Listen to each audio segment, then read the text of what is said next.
Bonjour et bienvenue dans cette nouvelle publication. Lorsqu'on travaille avec des données dans Power BI, le problème ne vient pas toujours des calculs ou des indicateurs. Il vient souvent du format des données. Dans beaucoup d'entreprises, les données proviennent de tableurs Excel ou de fichiers plats qui sont stockés sur des dossiers SharePoint ou dans des espaces disques partagés. Sauf que ces fichiers sont généralement conçus pour la lecture humaine et pas pour l'analyse. Par exemple, les fichiers de prévision budgétaire ont un format qui est parfaitement lisible, mais très difficile à exploiter dans un modèle analytique. Pour transformer ces données en véritables leviers de pilotage, changer leur structure est donc indispensable. Et c'est exactement ce que permet de faire la fonction de transformation de données dans Power Query, qui est la fonction dépivoter les colonnes. Nous allons tout de suite voir comment cette fonction transforme un fichier source en un format exploitable afin de créer des indicateurs et des dashboards. C'est parti.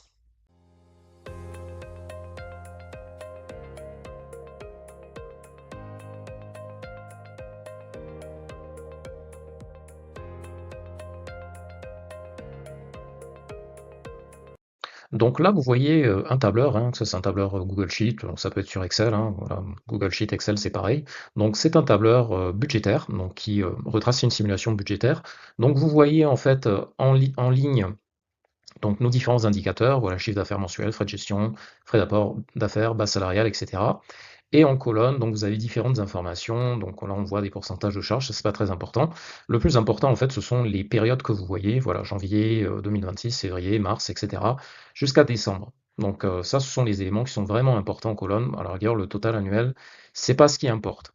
Donc ce type de fichier, ce type de format, en fait, est assez courant dans les scénarios suivants, c'est-à-dire des fichiers budgétaires, voilà, qui alimentent des budgets dans des rapports, des fichiers sources alimentés régulièrement par le métier qui sont hébergés soit sur un dossier SharePoint, soit sur un espace disque partagé, ou encore lorsque vous travaillez sur un POC. Donc il est assez courant d'avoir des fichiers qui aient ce format-là, donc où vous avez en fait en ligne les différents indicateurs ou la nature d'indicateurs, catégories d'indicateurs, et en colonne donc les dates avec bien sûr au croisement des deux les montants.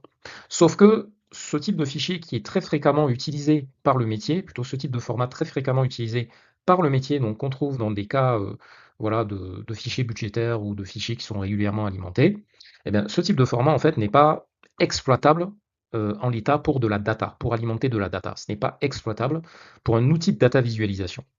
Donc, comment faire? Eh bien, dans Power BI, il y a une fonction qui permet justement d'inverser les lignes et les colonnes afin de rendre le tout exploitable et pouvoir concevoir votre tableau de bord. On y vient tout de suite.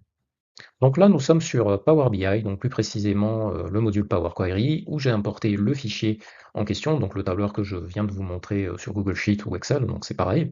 Donc là, vous voyez exactement la même disposition du format, donc des éléments, où vous avez donc en ligne nos différents indicateurs, CA mensuel, frais de gestion, etc., etc. Donc en colonne, les informations que nous avions vues, à savoir pourcentage de charge, nos dates ou nos périodes, et enfin le total annuel. Voilà, donc sauf que en l'état, comme je le disais, ce format-là n'est pas exploitable pour de la data. Alors comment faire? Alors d'abord, il y a certaines informations dont nous n'avons pas besoin pour pouvoir concevoir le tableau de bord qui vont être, on va dire, un peu superflues. Donc autant les éliminer directement là et faire uniquement avec celles dont nous avons besoin. Donc là, dans un premier temps, je vais supprimer des colonnes. Donc, je vais aller dans la fonction de sélection de colonnes, donc, que j'ai dans le ruban d'accueil. Voilà, je clique sur choisir les colonnes, et là, je vais désélectionner les colonnes dont je n'ai pas besoin. Donc, pourcentage de charge, je n'en ai pas besoin. Total annuel, je n'en ai pas besoin. Je vais laisser colonne 1 et puis toutes les colonnes de période. Donc, je valide. Donc voilà, donc là, j'ai restreint donc les données à ce qui m'intéresse. Et maintenant, comment je vais pouvoir rendre tout ça exploitable? Eh bien, ça se passe avec les fonctions pivoter, dépivoter. Donc là, en fait, nous avons l'équivalent d'un pivot, en fait, c'est l'équivalent d'un tableau croisé dynamique, sauf que ce format-là, tableau croisé dynamique, n'est pas vraiment exploitable pour de la data. Donc en fait, il faut dépivoter les données. Et donc pour ce faire, donc vous allez aller dans le ruban transformer, et là, nous avons cette fonction dépivoter les colonnes. Alors, qu'est-ce qu'on va faire? Qu'est-ce qu'il nous faut dépivoter? En fait, il nous faut dépivoter nos différentes colonnes de période, celles qui ont nos dates et nos éléments.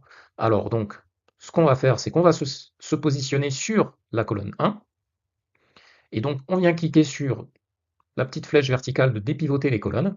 Et là, nous allons choisir l'option dépivoter les autres colonnes.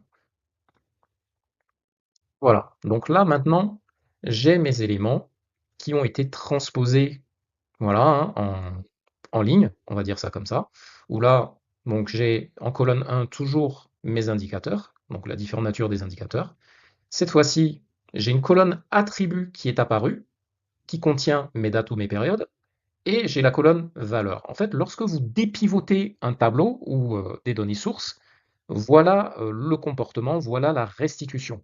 Vous aurez toujours, en fait, au niveau des colonnes qui auront été dépivotées, donc une colonne attribut, donc c'est une colonne de caractéristiques, il faut les considérer comme des caractéristiques, et par contre, tout ce qui contient les mesures est hébergé dans une colonne nommée valeur. C'est ainsi que Power BI, ou plutôt je dirais Power Query, parce que dans Power Query Excel, ça se passe de la même façon. C'est ainsi que Power BI réagit, donc où il va transposer les colonnes dépivotées en deux colonnes qu'il va appeler attributs, donc pour dire caractéristiques, et valeurs, donc celles qui contiennent les mesures. Donc les attributs, ce qu'on va faire, c'est que nous allons les renommer. Donc ce sont des dates. On peut mettre date.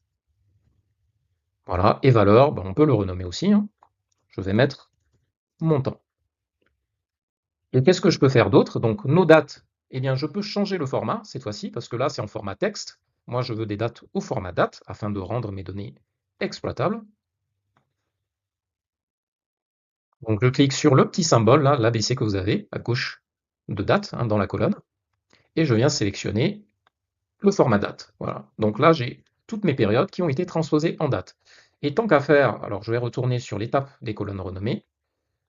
Je vais aussi renommer la colonne 1, parce que colonne 1, c'est pas du tout parlant pour le métier. Et cette fois-ci, je vais mettre KPI. Alors j'insère l'étape, voilà, donc l'étape s'est insérée dans le script de renommage des colonnes. Et je reviens sur l'étape type modifié. Voilà. Et là, j'ai tous mes éléments, où maintenant je peux exploiter mes données, je peux faire de la data visualisation. Donc je vais appliquer tout ça.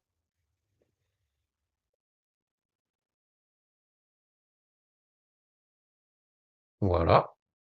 Donc on va aller justement dans la vue de table, dans l'affichage de table, où là on a nos éléments, vous voyez. Donc j'ai ma colonne KPI, ma colonne de date, ma colonne de montant. Et là, je vais aller dans le Canva. Alors ce que vous pouvez faire pour tester que le dépivotage a bien fonctionné, c'est justement de recréer votre tableur ou votre tableau au format tableau croisé dynamique. Donc là, c'est très simple, hein. Je vais insérer une matrice dans mon Canva. Et donc la matrice, c'est ni plus ni moins qu'un tableau croisé dynamique. Et donc en ligne dans ma matrice, je vais mettre KPI, voilà, où j'ai exactement ce que j'avais dans le tableur. En colonne, je vais y glisser les dates. Alors en temps normal, j'aurais créé une table calendaire, hein, donc une dimension temps, mais là, c'est l'objectif de ce tuto est de vous montrer en fait comment dépivoter un tableau qui est un petit peu au format tableau croisé dynamique afin de rendre les données exploitables. Donc là, en colonne, je vais y insérer mes dates. Et je vais y insérer cette fois-ci les mois, hein. Je vais profiter de la hiérarchie qui a été automatiquement faite par Power BI. Donc je vais glisser tout ça en colonne. Donc vous voyez, j'ai janvier, février, mars, avril, etc. jusqu'à décembre. Donc ça, Power BI le reconnaît très bien. Et il sait très bien mettre les mois ou les dates dans l'ordre chronologique, à condition qu'elles soient au format date. Et enfin, je vais insérer les montants. Et là, j'ai reproduit exactement ce que j'avais dans mon tableur. Là, j'ai reproduit vraiment une vision tableau croisé dynamique. Donc j'ai mes données exploitables, je peux faire des graphiques, je peux faire différents visuels, etc. Mais ça a nécessité au préalable de dépivoter le format de mes données, ou plutôt de dépivoter le fichier que j'ai injecté dans Power BI, parce qu'en l'état, il n'était pas exploitable. Juste pour information, la fonction de pivoter, dépivoter les données est un classique des questions de certification de l'examen PL300 Power BI Data Analyst Associate, pour ceux qui s'y intéressent. Donc ça, c'est un élément qui revient systématiquement. Donc moi, je l'avais vu quand je me préparais à l'examen, et j'ai aussi eu la question à l'examen. Ça revient systématiquement. C'est un des fondamentaux de Power BI à maîtriser. Donc si vous préparez l'examen PL300, il faut connaître la fonction par cœur. Ça, je vous le dis, vous devez la connaître vraiment par cœur, parce que cette question, excusez-moi, revient tout le temps. Voilà, c'est tout pour cette vidéo. Vous savez maintenant que la fonction dépivoter les colonnes permet de changer la structure d'un fichier source afin de le rendre exploitable pour un modèle analytique. J'espère que cette vidéo vous a plu, auquel cas n'hésitez pas à mettre un petit like, vous abonner à la chaîne pour être tenu au courant des prochaines publications. Si vous cherchez une alternative à Excel pour concevoir des tableaux de bord qui soient plus percutants, afin de donner plus de sens à vos analyses, ou que vous vous intéressez à la data visualisation mais vous ne savez pas forcément par où commencer, vous avez la possibilité de suivre un webinaire gratuit dans lequel vous allez découvrir pas à pas comment créer un dashboard impactant en utilisant la puissance de la data visualisation et ce, sans être expert en informatique. Pour y accéder, il vous suffit de cliquer sur le lien sous cette vidéo. Portez-vous bien et à bientôt.